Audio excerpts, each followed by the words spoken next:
It is my great honor today to introduce Wole Soyinka, one of the world's greatest writers and the first African recipient of the Nobel Prize for Literature in 1986. He has written novels, plays, short stories, poems, memoirs, and essays. Some of his most famous works include the play Death and the King's Horseman and the novel The Interpreters. He is often associated with the Negritude movement and the African literary renaissance that marked the end of the colonial era on the continent. He's won too many awards for me to name tonight, and he has been associated with various prestigious universities and institutes across 4 continents. At his book launch 2 days ago, he spoke of his enduring friendship with luminaries such as Léopold Senghor and Aimé Césaire, as well as the earlier decolonial movements on the continent. Yet he quite humbly describes himself as a traveling teacher. I would like to add to this extraordinary list of accomplishments and say that Wole Soyinka is also a fierce champion of human rights globally. As such, I believe that he is one of the foremost moral authorities in the world today, having spoken out against totalitarian regimes across the globe, including military dictatorships in Nigeria, apartheid in South Africa, the Rwandan genocide, and the various fundamentalisms that mark our world, or rather mar our world today. He has spoken out against the election of Donald Trump in America, and rumor has it that he destroyed his green card, which allowed him access to the US after Trump was elected. He has described our present global climate as one marked by the ascension of intolerance. Intolerance, he says, has become the reigning ideology in the world today and is lethal to both our psyches and our physical world. In contrast, at the African Literature Association's annual conference in Germany in 2015, he delivered a speech in which he spoke about being a fundamentalist for freedom. This highlights that in being a fundamentalist for freedom, intolerance in its many forms may be countered. But it is perhaps more fitting to share with you 5 quotes from Wole Soyinka himself, which describe his thought in his own words, words that he uses way more expertly than I ever could. Quote 1, "The greatest threat to freedom is the absence of criticism." Quote number 2, "The man dies in all who keeps silent in the face of tyranny." The third, "Don't take shadows too seriously. Reality is our only safety. Continue to reject illusion." And the fourth, "Weak people, revenge. Strong people, forgive. Intelligent people, ignore." And the 5th quote, "Books and all forms of writing are terror to those who wish to suppress the truth." And with that last beautiful, profound quote, please welcome Professor Wole Soyinka.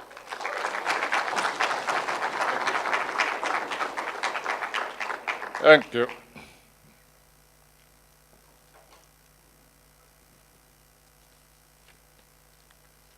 So, a long walk to Mandeland. And this section we call the Future Reimagined. So we'll resume where arguably we should have begun in the first lecture. But anywhere is always a suitable place to begin when you have a large tract of land to explore.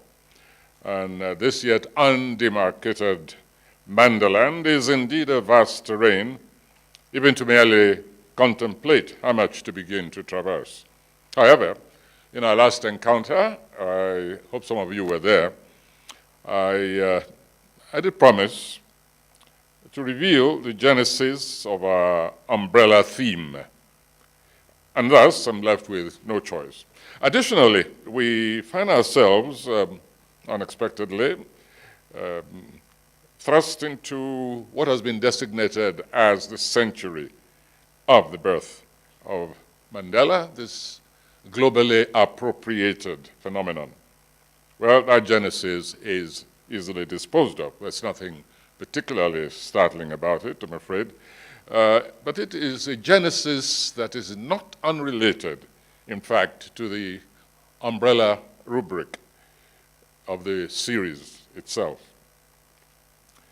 Let's run our minds back a couple of generations, in fact, about half a century. What does one do for an encore after the Free Mandela rallies worldwide, the pop concerts, the disinvestment demonstrations, especially around colleges, trade unions, even city councils and allied institutions of solidarity?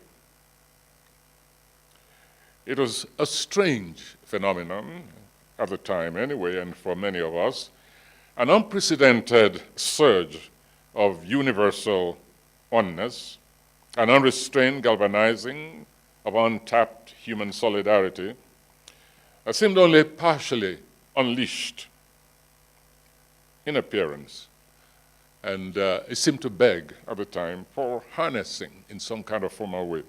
However, Mandela's unintended role as protagonist of continuity within a specific regenerative tradition is often glossed over, or perhaps simply taken for granted.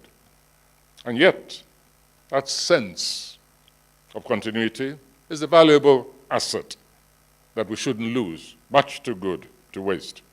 Fortunately, the tradition of griot, the historians, poets, mythologists even, the primary occupation, not always consciously accepted, is to offer a connectivity with the human adventure in its most transformative mode. This is just another way of expressing the eternal presence of the future, of apprehending one's present as undergoing extensive displacement.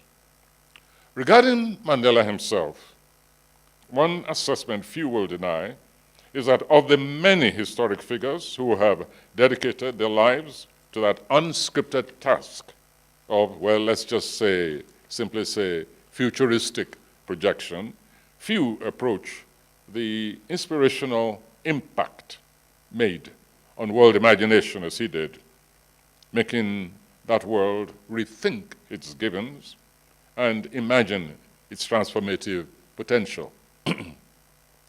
Before we get trapped on these elevated heights where we tend to place ourselves and to locate events and deal with rather ponderous implications, let's always admit that the reality of the larger part of our existence is quite mundane, sometimes ludicrously so.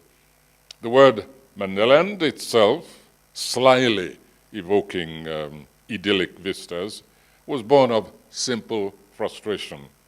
You know the expression, all dressed up, but no party on the social calendar, at least not within walking or motoring distance. Or the dilemma, or the so-called dilemma of the atheist, as articulated, attributed by believers, usually with a condescending sneer.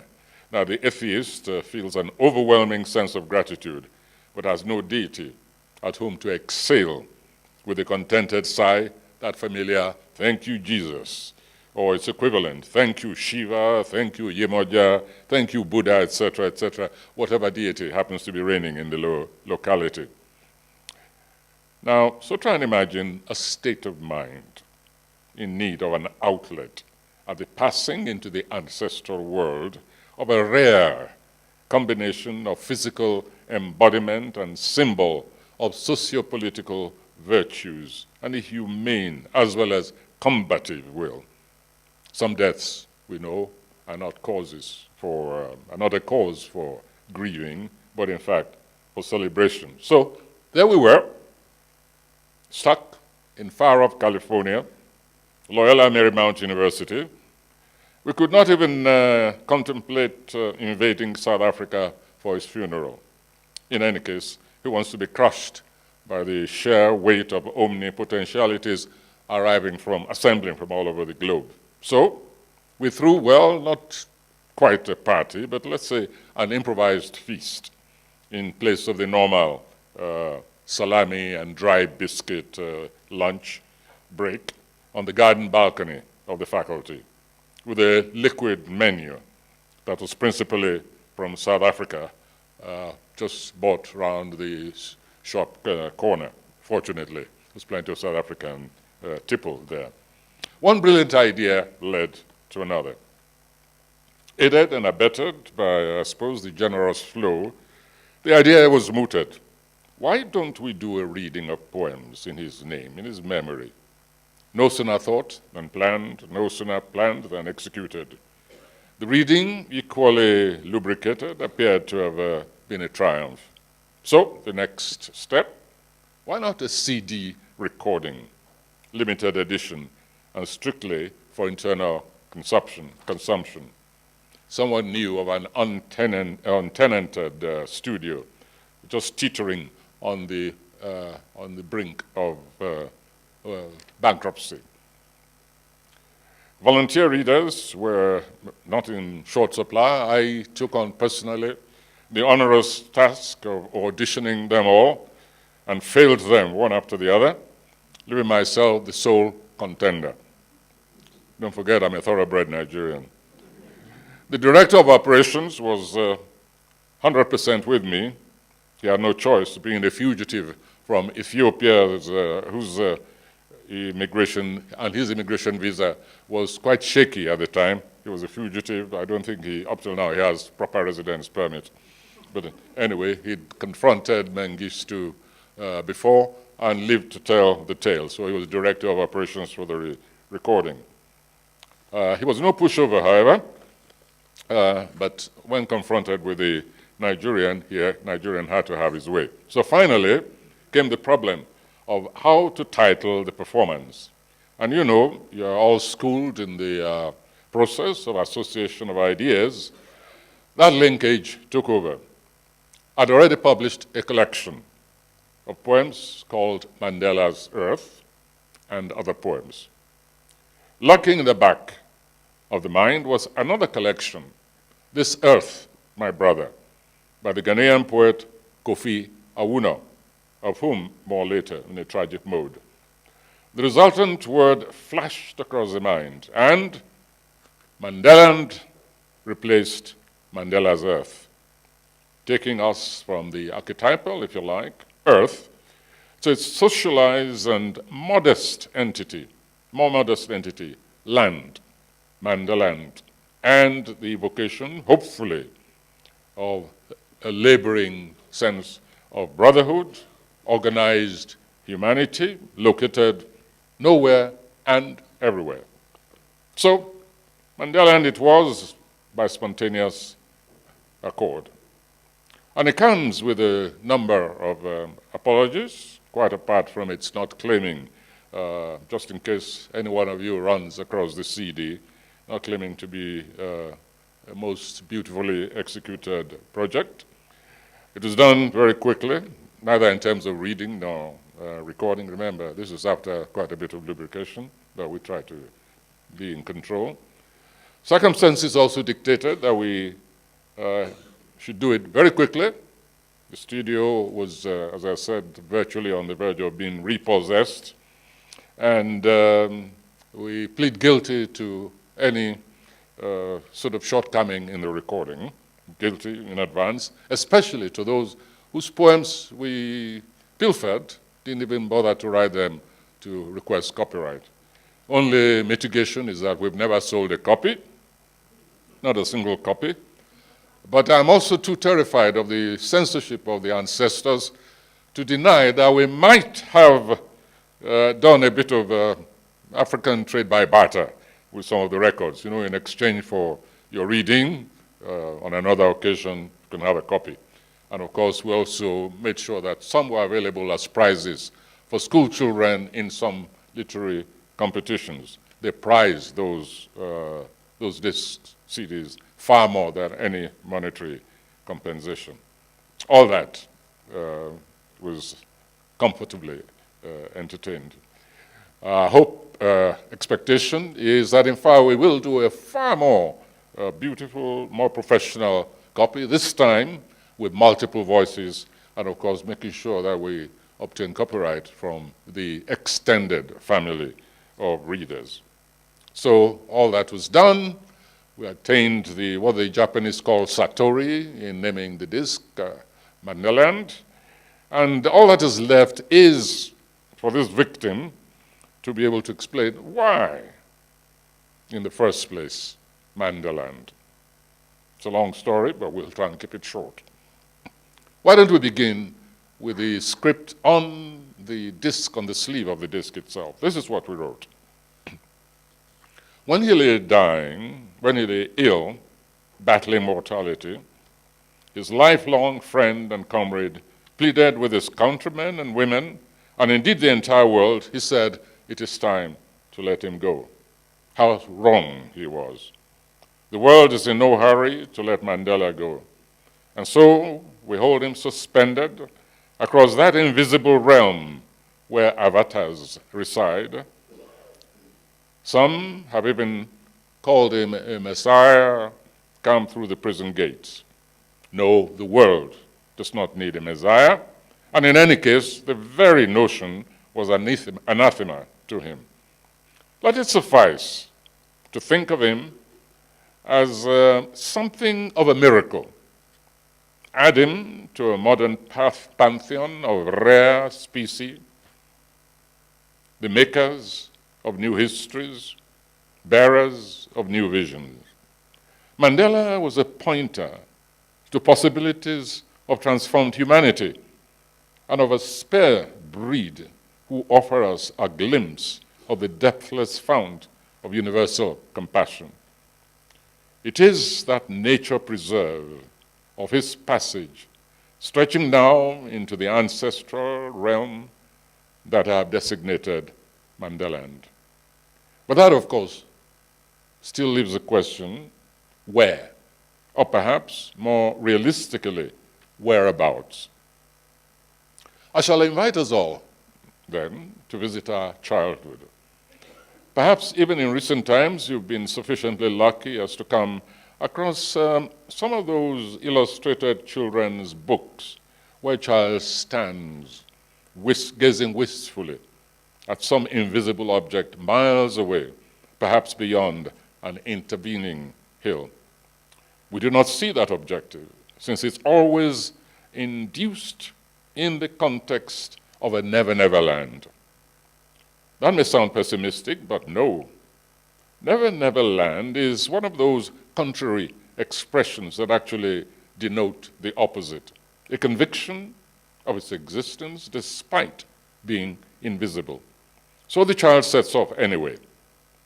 The illustration that is dredged up from my childhood memory regularly involves the picture of the child loaded with a survival bundle at the end of a stick across his shoulder, maybe climbing through the windows of the house where the parents are complacently asleep. That child is headed for the Never Neverland. That is all that matters. The quest is all. Yes, it's all a question of coming to terms with the eternal, that is interminable, human venture summarized as the quest. That theme continues in a variety of forms into adult literature. The Arthurian legend is based on the quest for the Holy Grail. So is the Greek Odyssey, the search for the Golden Fleece.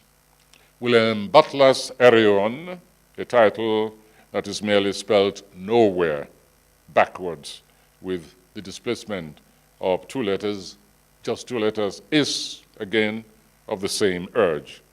Even the cinema today lavishly extends the trend to make sure that the pop culture, even in cinema, is catered for.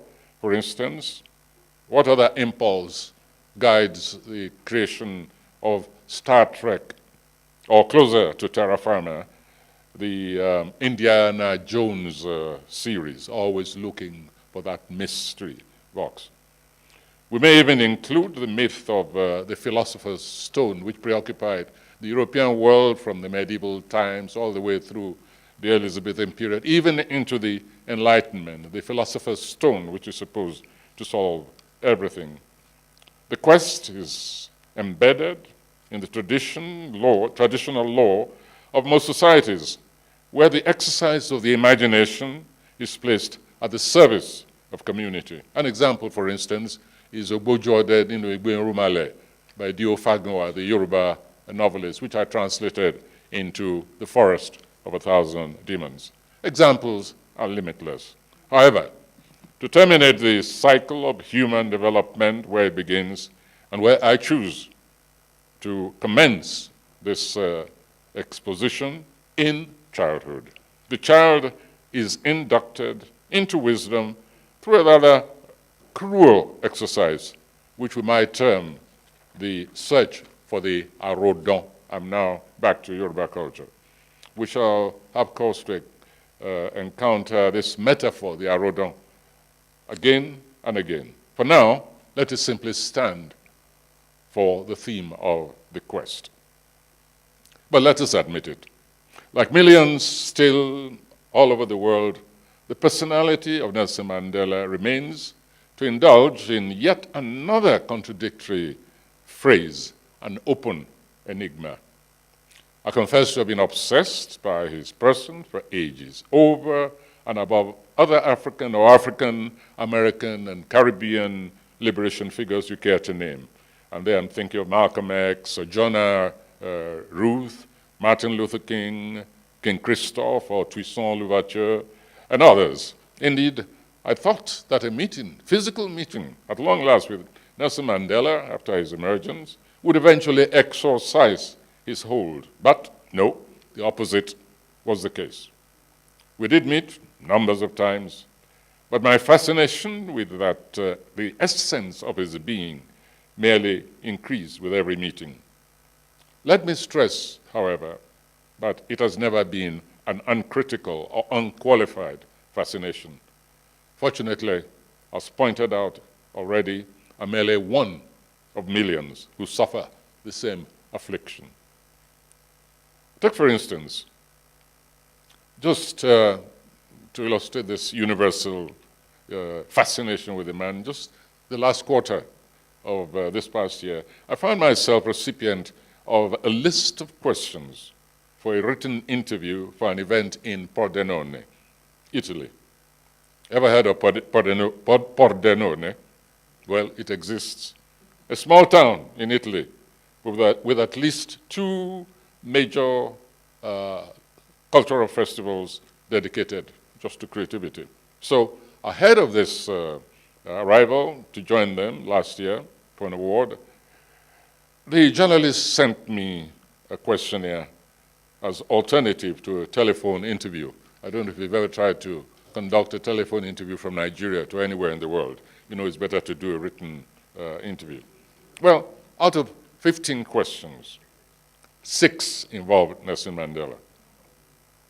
1, did you know Nelson Mandela? 2, what was the nature of your relationship with him?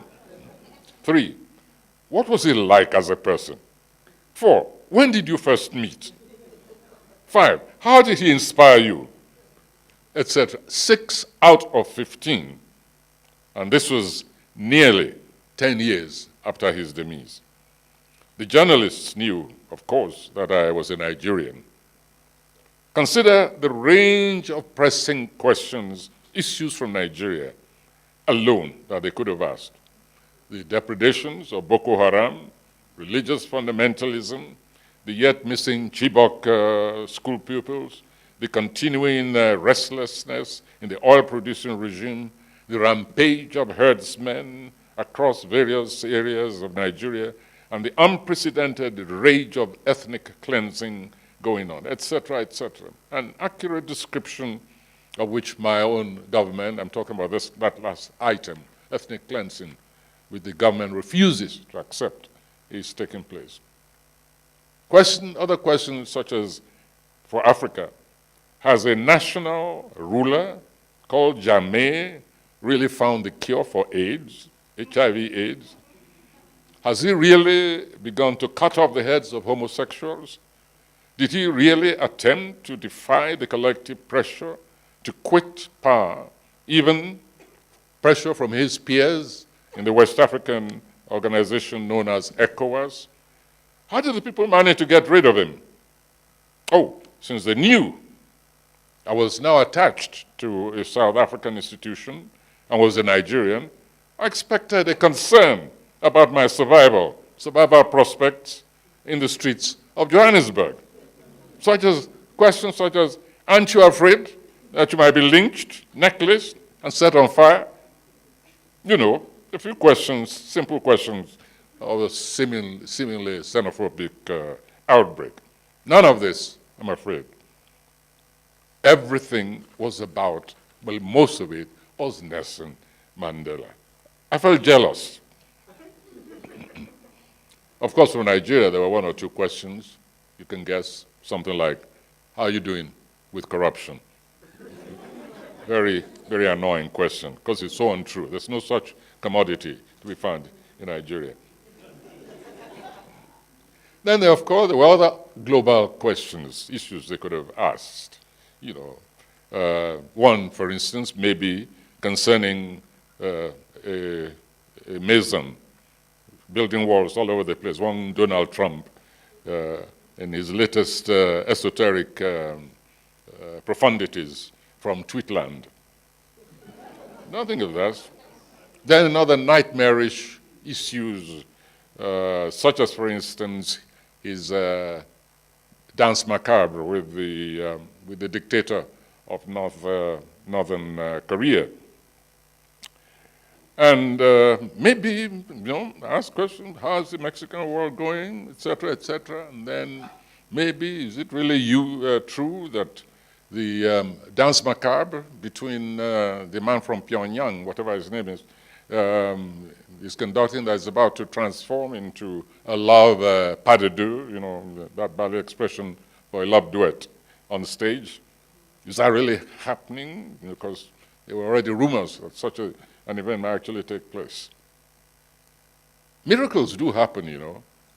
We might actually find a situation where the notorious peripatetic Nigerians are beginning to troop to North Korea to go and look for greener pastures, you know, after they've been shut out from the United States, having been designated shithole countries like others like Haiti and Mexico, and so on and so forth. Questions even about the problem of migration of Africans, especially from West Africa, lining the seabed of the Mediterraneans, leaving their skeletons in the Sahara Desert, just looking for fulfillment in hostile nations.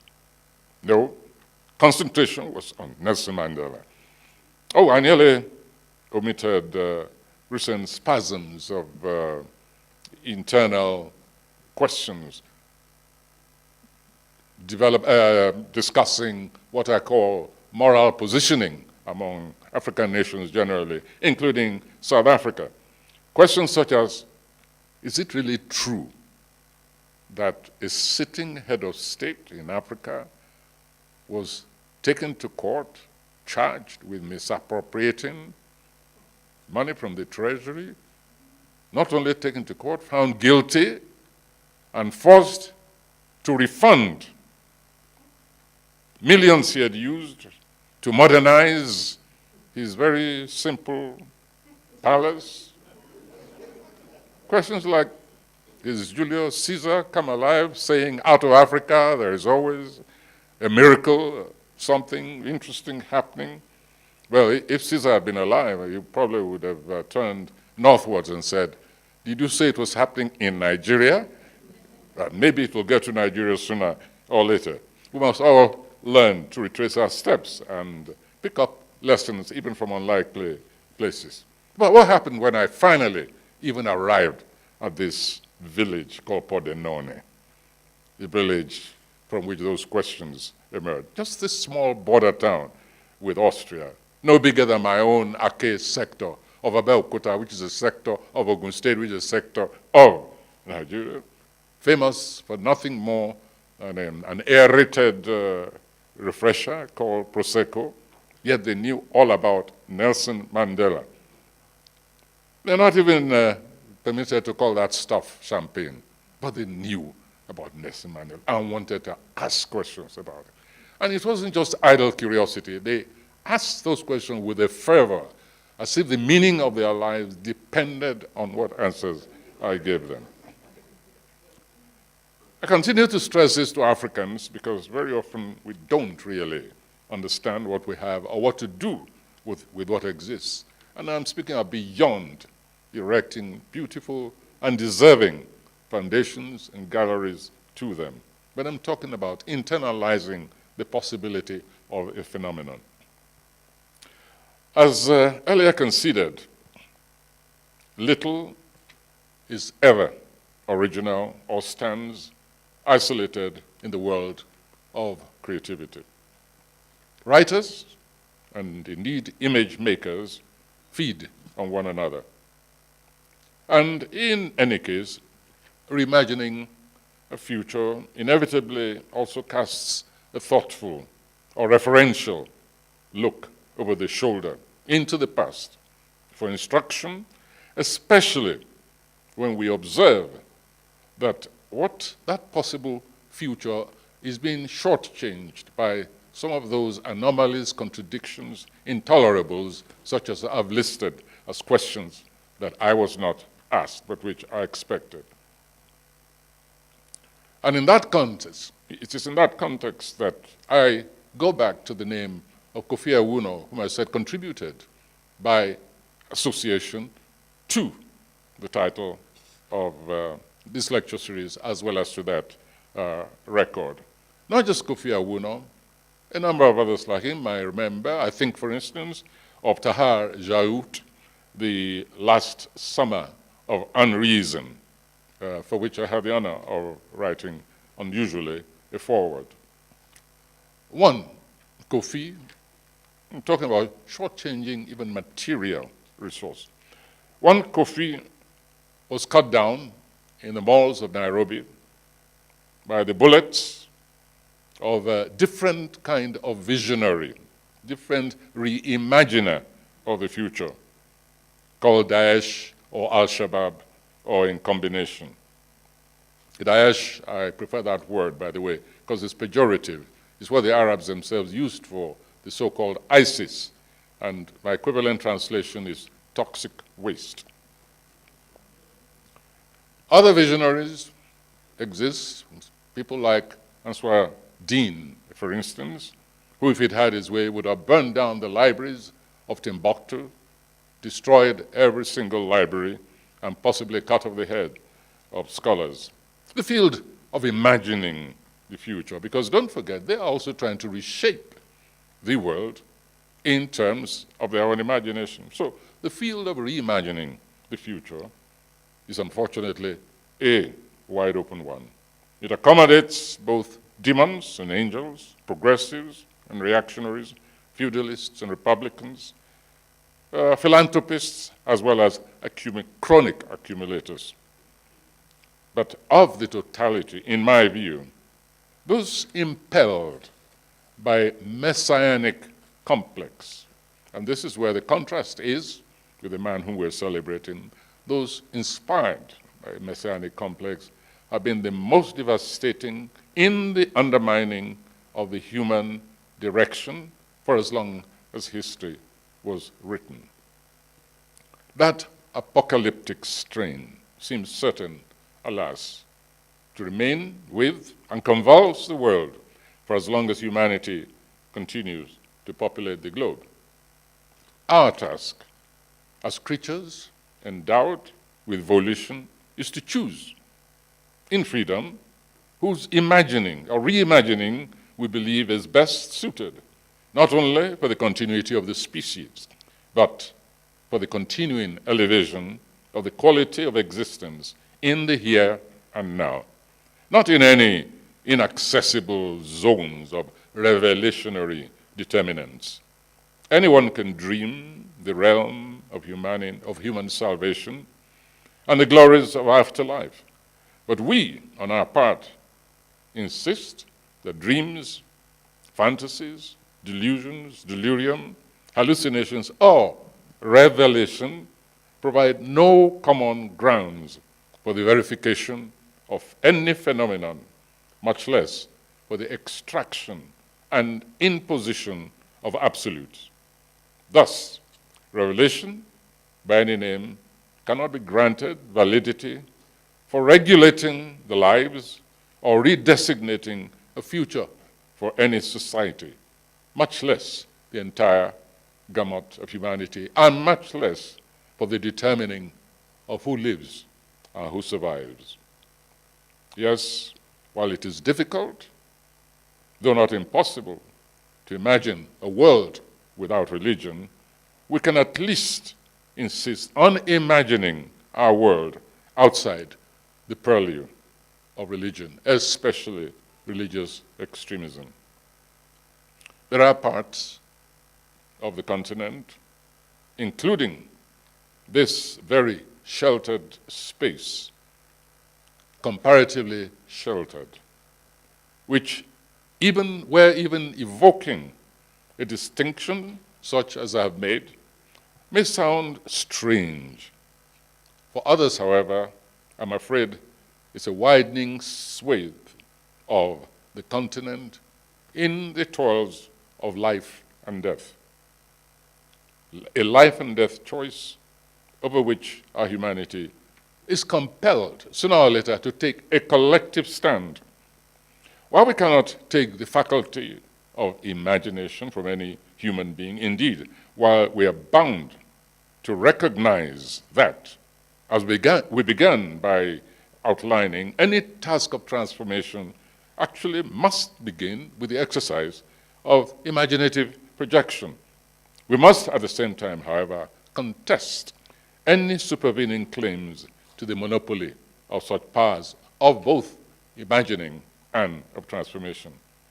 It is in this mode, that creative populations such as, creative postulations such as this earth, this brother, this collaborator, this human recognition that we call earth becomes the captive and the dominating thought and responsibility for each and every one of us. They make no larger claims. I'm talking about the work of poets generally and poetic transmission. They make no larger claims than contributions to the compendium of human history. History in the making, history's desired destination, the world as could be. I invoke specifically that term, history, because it is mainly within such a framework that function as catalogue of human experience, social, political, cultural, technological, including even phases and levels of experimentation, that we can even begin to critique propositions for the future with any testable base material and the winnowing of such experience through the crucible of analysis. Mandela's Earth, Mandeland, This Earth, My Brother, and so many other formulations, they are all triggers for recollection and celebration of that historic continuity, its figures, its kindred spirits who occupy the land of mind's desire, the land of mind's construction. These kindred spirits have designated its landscape. Some have undergone the travails with the eponymous center of it all, Nelson Mandela. Some survived, some perished. But those who survived at least went on to plunge headlong into a passionate mission of actualizing their own imagining of the world, or to stay close to the title of our contribution a bit longer, reimagining the future. Perhaps they acted, all these names, all these avatars, they acted about one another in the subconscious. It doesn't matter. The poet who sought the brotherhood with earth, or the activist who sought to render that yet-to-be history physically accessible as a transformed earth in universal brotherhood, all occupy and target the same destination. The poets constantly remind us through a variety of devices of this shared earth destiny. But please, when I say earth destiny, take note, I am not employing the moralist language, especially of theologians. The lesson, the quite correct homily of that all human endeavor ends in the earth anyway, and so let it be. You don't have to do anything. Let us leave that prospectus to the theologians, and indeed, not even all of them, because there are some who are called reform theologians. When you qualify, however, what we consider, what we see as the neutral earth, with reference that speak to the dynamic, transformating spirit of those we sometimes designate avatars, visionaries, and revolutionaries, you offer a positive, challenging dimension to human existence. Dreamer or provocateur, exemplar or expositor, the most unexceptionable vision is one that pursues a realization of the doctrine that is based on inclusion, inclusiveness, for which earth merely stands as an obvious, all-embracing metaphor. Such was the impetus, for instance, of my short poem, Ujamaa, for which the designated protagonist happened to be the late Julius Nyerere. Yes, he too reimagined the future, and in a framework that was at base that same principle of all-inclusive humanity. In his case, his doctrine was extracted, in fact, from the traditional lessons of African society, the all-inclusivity, along the lines, for instance, of Ubuntu.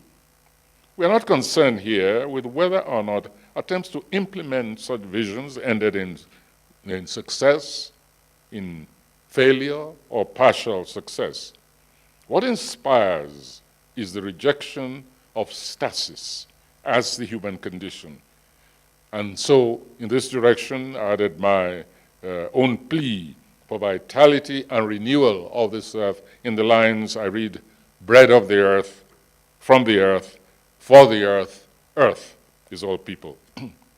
Oh, if you like, let us traverse, leave Africa, and go into the Caribbean, home to our own violently dispersed race, there to encounter yet another mind alike in the gallery of the same mold of reimagining, a tenacious breed, I was going to say, that never abandons the dream, since it shimmers on the horizon no matter what the sacrifices or the reverses might be.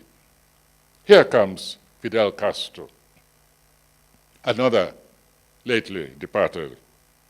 Esa bandera, ese cielo y esta tierra la defenderemos al precio que sea necesario y al puesto que sea necesario, he repeats. Does that ring a bell? No, I'll translate it.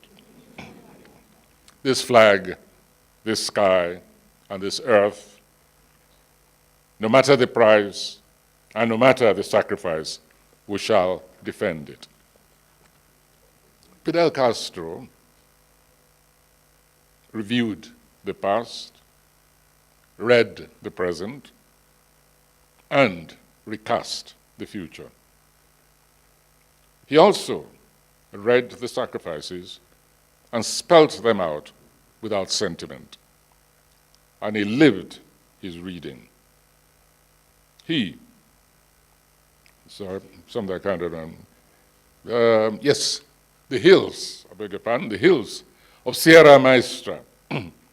In those hills, he was already within the reimagined future, but sworn to earth it in a specific locality. Share his travails, albeit vicariously, is what the rest of us are good at. The earth of his imagining was, however, both symbol and actuality, an asset that he co-opted for mobilizing popular consciousness and making the majority of Cubans reimagine both immediate and social existence, and that potential held in trust for the future. And he chose to spread the gospel, responded to our own quest here in Southern Africa with his soulmate, Che Guevara, for the actualization of a reimagined future. We know what debt we owe him for bringing apartheid to its knees, reinforcing the pressure to the frontline states. The road to that incubating Mandeland was indeed a long one, stretched out into a seeming infinity. The poets of the continent also articulated the vision. South African poets tirelessly, both within and in exile, stirring up the conscience of the world, bearing witness, urging on, celebrating, and envisaging Mandeland by whatever name, and, as befits visionaries, before its time.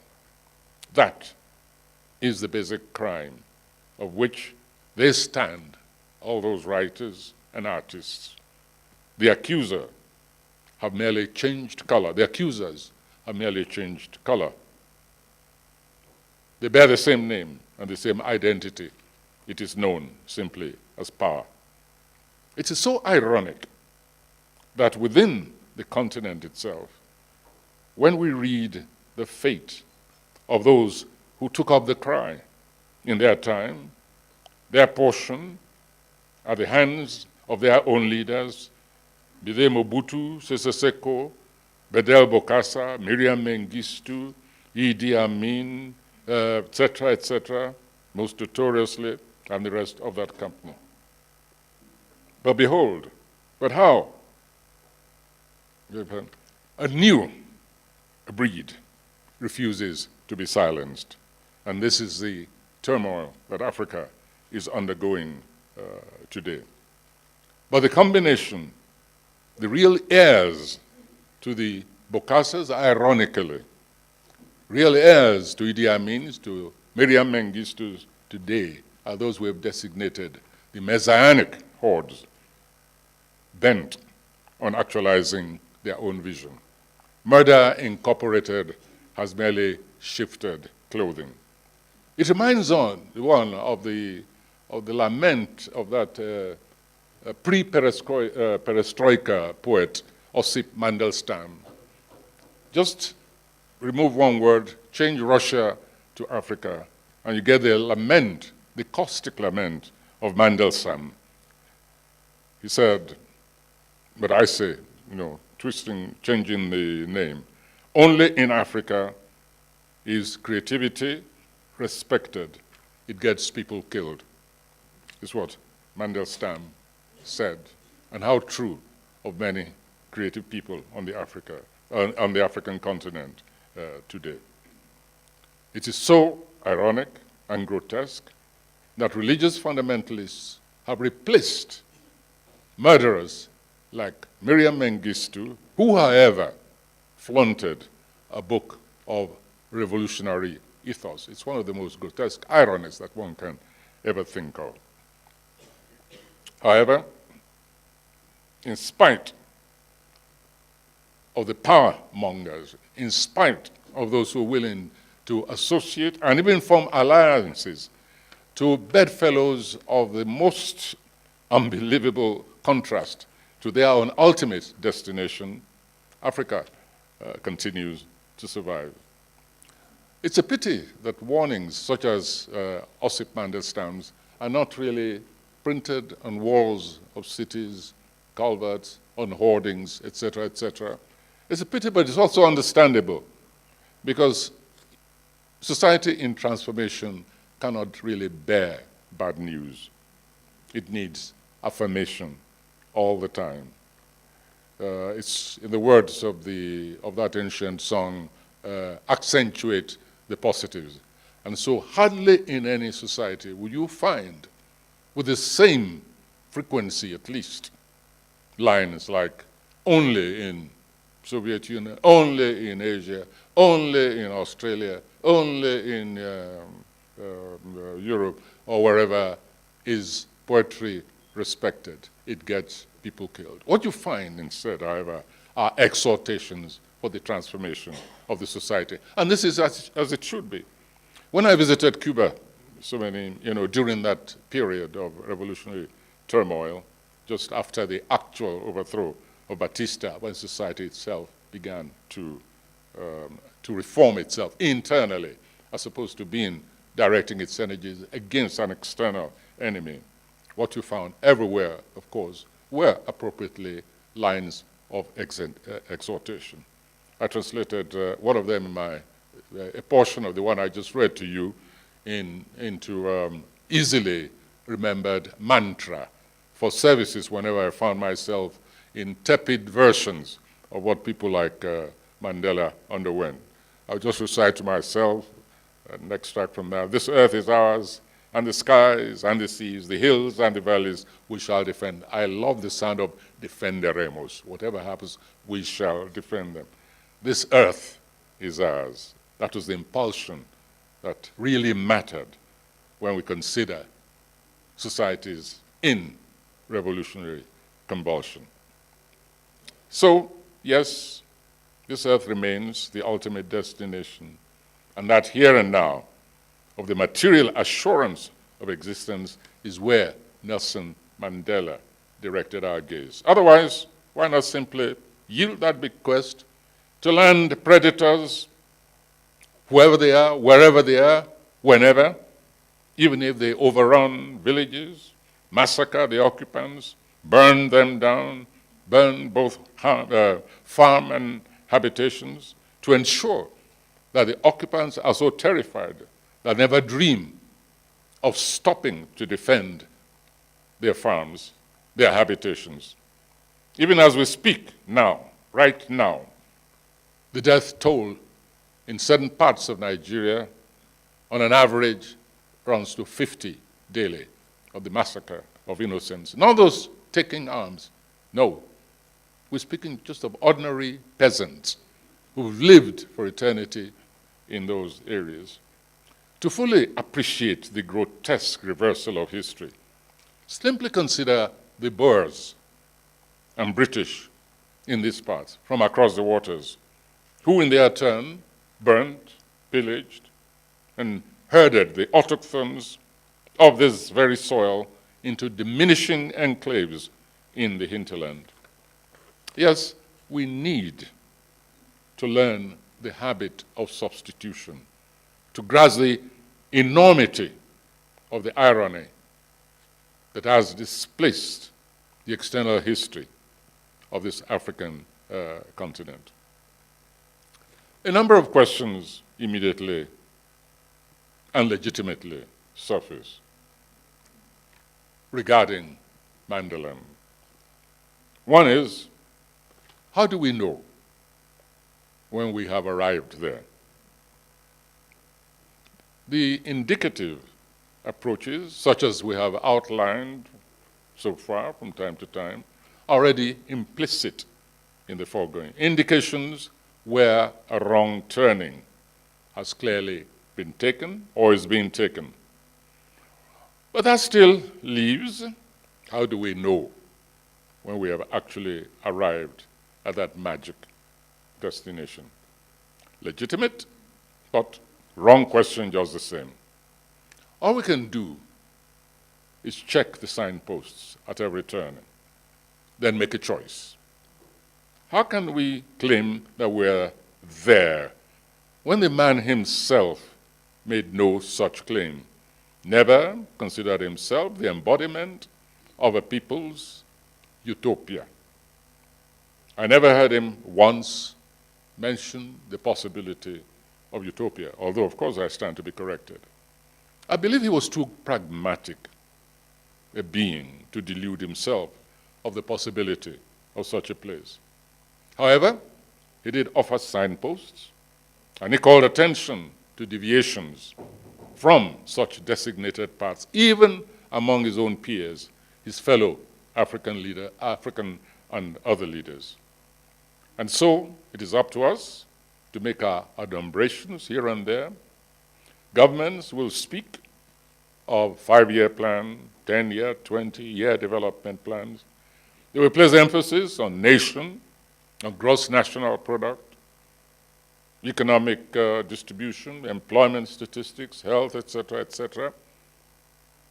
And perhaps others will point to some advances that are even palpable in their effect on society.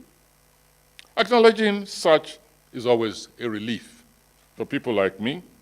It enables the speaker here to prize himself away from his comfort zone, which is supposed to be non-socially productive anyway. That happens to be the creative arts. Although Nollywood, I know, I can already see the sign there, is proving that even the creative arts can be very, very lucrative. Not for you personally, but for people like Nollywood. Mind you, some indices actually overlap when we're thinking about the intangibles and the palpable, the material, concrete, quantifiable. Some indices overlap. A few quick examples. One is tempted to speak of a future where fossil fuel, mostly pollutants, will become an anachronism, perhaps even criminalized. Perhaps one should even dare imagine a continent like ours taking the lead in powering its existence, that is, the continent's existence, totally on solar power and other undiscovered material, anti-polluting sources of energy. Or a future, perhaps, where communication technology frustrates and drives restrictive agencies of power to distraction, since virtual reality would then have taken over much of the material dependence, so that just one consequence, banned works of literature and other creative arts materialize, evaporate, and reappear under their very noses, making it impossible for any effective legislation to take effect by census of knowledge and illumination. It will happen. If you properly reimagine the future, this is also possible. The sheer imagined prospect of it actually fills one with vengeful joy. Being notoriously also space fixated, at least as those who are close to me know, perhaps we're free also to imagine a future where we'll take our vacations on planets in space. All that is also possible. It's even possible today to experience space without leaving Earth, but that's personal experience. I'll talk to you more about it. But in reality, yes, it's physically, technologically possible. In the meantime, perhaps, we should, we might succeed, I beg your pardon, in exhuming evidence of cultures, given new technology for sensing, even in-depth archaeological artifacts. A tiny pin might be able to spot it right from a distant galaxy. And we might thereby even exhume cultures, even non-literate cultures, where expressions like war are totally unknown and provable by simply sifting through the artifacts and the images buried deep within ground. Technology itself begins, as we all know, in imagination. In the works of science fiction, Jules Verne, H.G. Wells, Asimov, and all the others, what appears even as robotics take their validation from human characteristics. And there is where the real battle lies. This is what figures like Mandela actually teach us and establish for the future of mankind. And yet others are capable of reimagining the future through a pursuit of democratic virtues. That also is part of reimagining. Millions of humanity have been liquidated, after all, let's not forget, simply in pursuit of what we consider today democratic virtues. The idea of the possibility of a world where such sacrifices are necessary is part and parcel of the imaginative drive that enables one to refigure and redesign society. And so on and on and on. It's all a question of resisting the temptation for complacency and stasis, especially when stasis is preached by the paraclete of power. If I may cite for the last time just 2 lines from one of my poems, The Traveler You Must Dawn, which is the time for setting out. It says simply, traveler, you must set forth at dawn. I promise marvels of the holy hour. Yes, that is the principle. Dawn beckons. The quest is coterminous with the future of humanity. If we have no impulse towards the quest, we are already doomed. We have already abandoned the future. But the future and its reimagining constitute the most profound and accessible manifestations. Freedom. That is the most accessible manifestation of the intangibles of the harvest of imagining. Freedom has only one enemy: power. The axis of the world spins on those extremities of human striving, no matter by what deflective expressions that axis is termed: history, ideology, religious, economics, nationalism, etc., etc. Finally, it all boils down to freedom and power, and we have to choose. There's a Yoruba expression, and I'm sure all cultures have their own version of this: Onokon Owoja. It's more than one road that leads into the marketplace. This is what Nelson Mandela represented for us: a refusal to be dogmatic, to deal in absolute, not to be necessarily compromising, those were accused of that, but simply to avoid dogma. Dogma in theory, dogma in ideology, dogma even in faith, even though he was a true believer. Is it really impossible to imagine a continent? Just one example of where imagining can lead us. Is it impossible to imagine a continent which by the end of this decade will be free of child soldiers? I name this only as one of those aberrations which represent a horrendous stigma on any civilized society. So is it really impossible to imagine this continent at the end of this decade without a single child soldier? We're talking about conscripts. We're talking about an innocence which is warped by the criminalities, the mistakes, the fallacies embraced by adults, which are then visited, the consequences of which are visited on total innocence, who had no hand in the shaping, much less imagining of the world. Other societies have done it. I'm not aware of any society peopled by humanity with two heads. I believe each time I travel, I only see humanity with one head each per person. And yet, we claim or we pretend that it is impossible to eradicate the maltreatment and the warping of the humanity of the future in the person of child soldiers.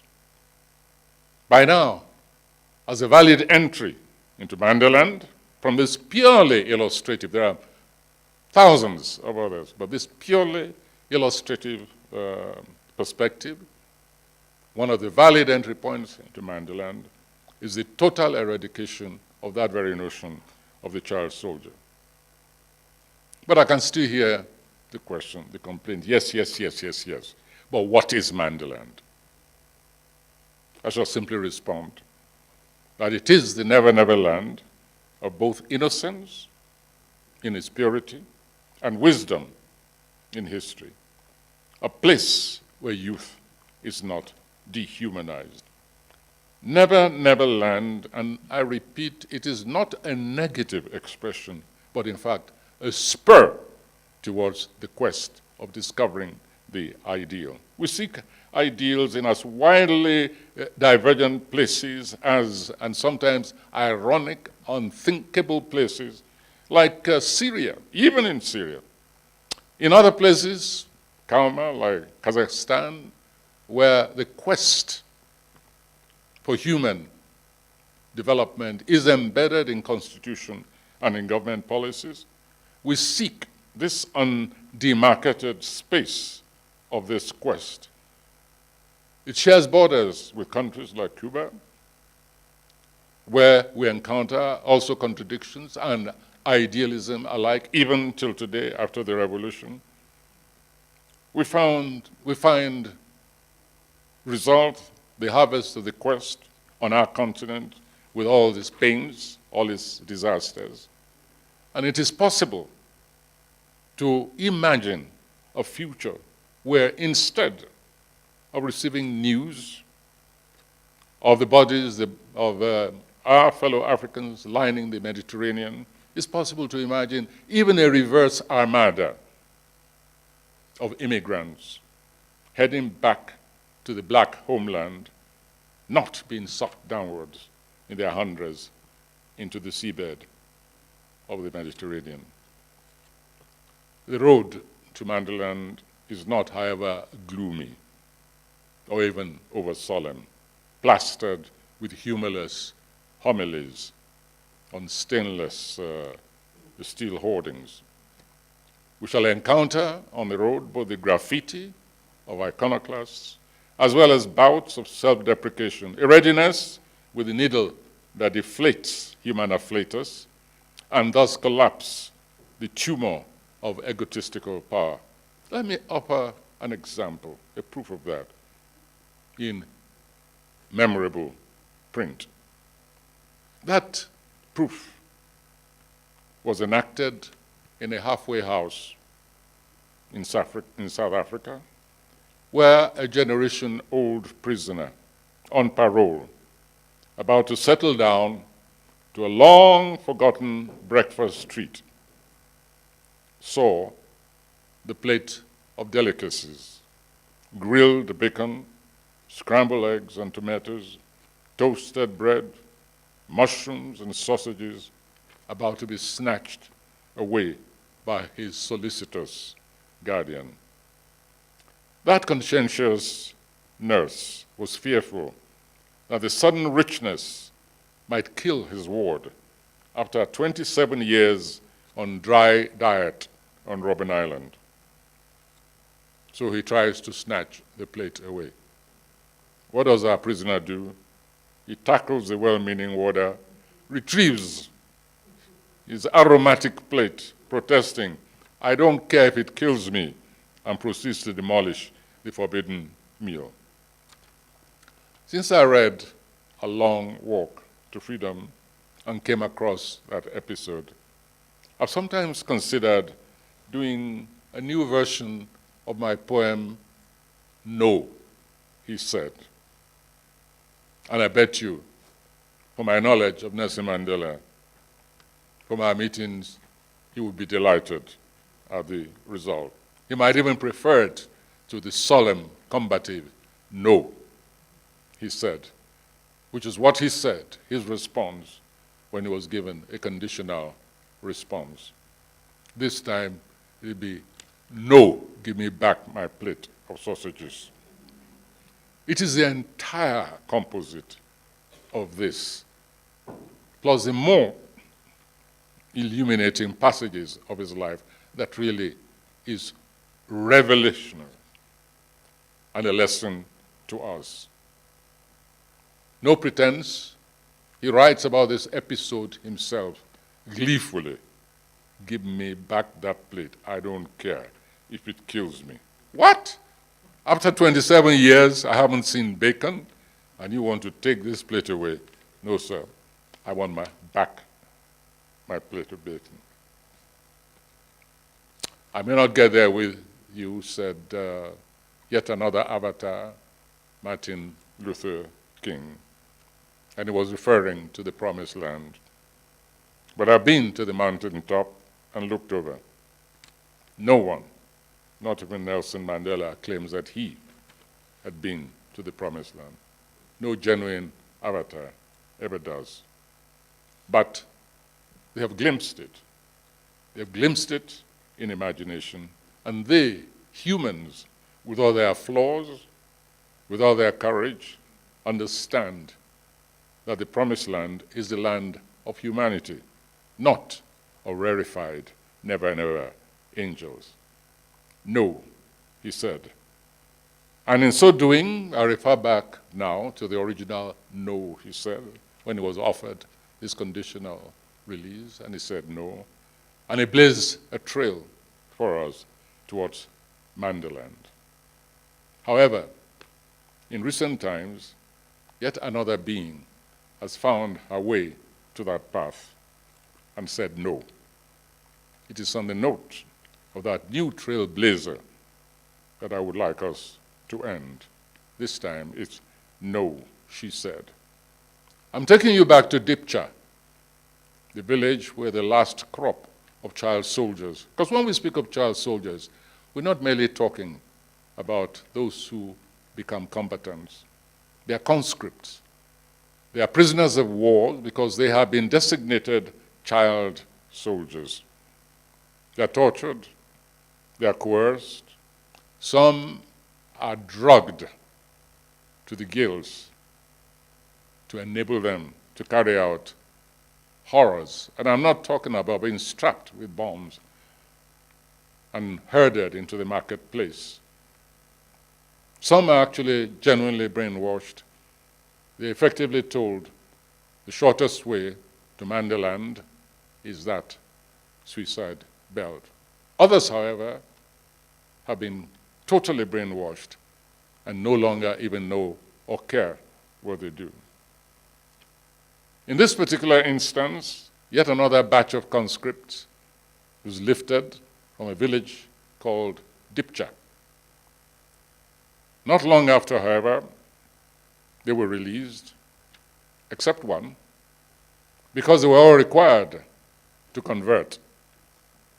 She said no. And thereby proved to us that it is possible to follow even the paths of seasoned revolutionaries. You see, it should be a note of cheer, but it is not. Of course it is a note of cheer. It should be an inspirational event, but no, I consider it a rebuke. Children should not be made to become heroes or heroines. Children are supposed to live under the kind of protection which some of us at least experienced and which enabled us to form ourselves into beings who can contribute to the society. I call them, these children, frontline soldiers, defenseless, unarmed, pathetically vulnerable. But they are soldiers just the same, prisoners of war. With few exceptions, we know that all are scarred, traumatized. The bulk of the very latest conscripts of Dipcha, as I said, have regained their freedom, but they are traumatized, we know, for life. They will never be the same again. I wish we could genuinely say that the no of a child like that is inspirational. And of course, again, I say it is. But it is a rebuke. It is an accusation. It's a burden on the rest of us. Figures like Malala of Pakistan, another one, courage, resilience, and now, from our own continent, this girl called Leah Shuraibu,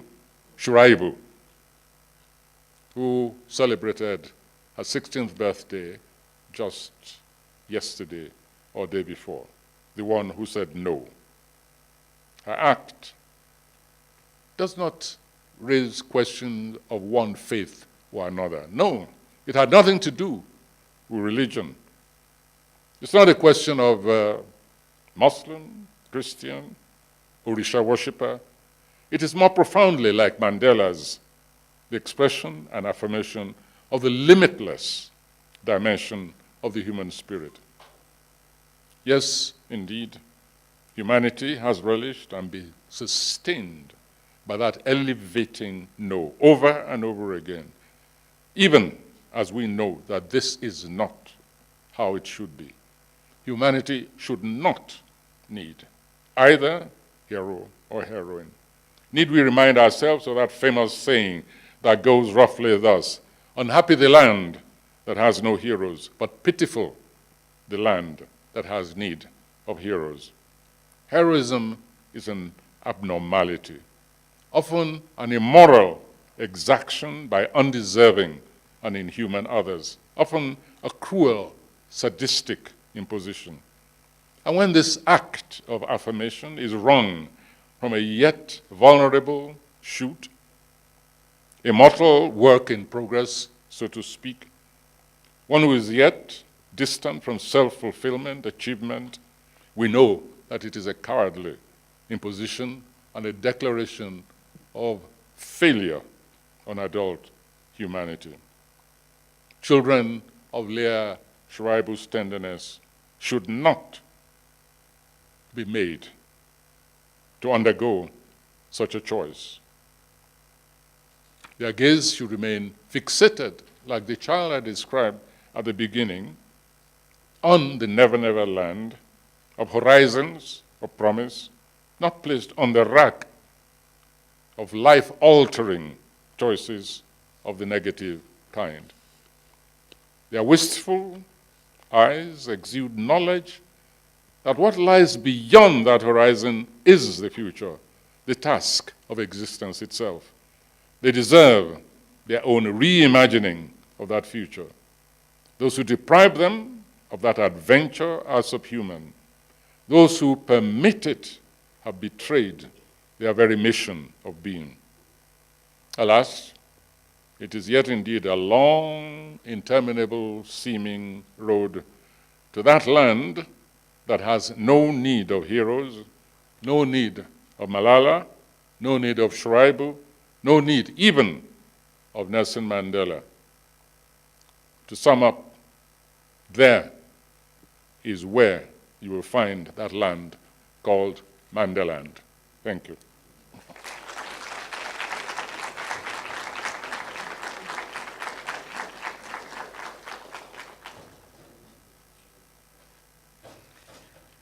Thank you.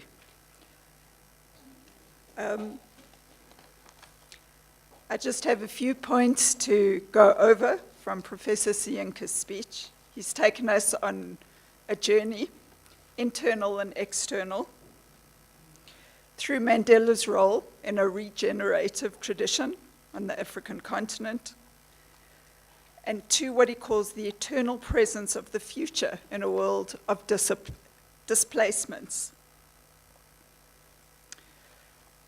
Professor Soyinka has framed this as being about the depthless font of universal compassion.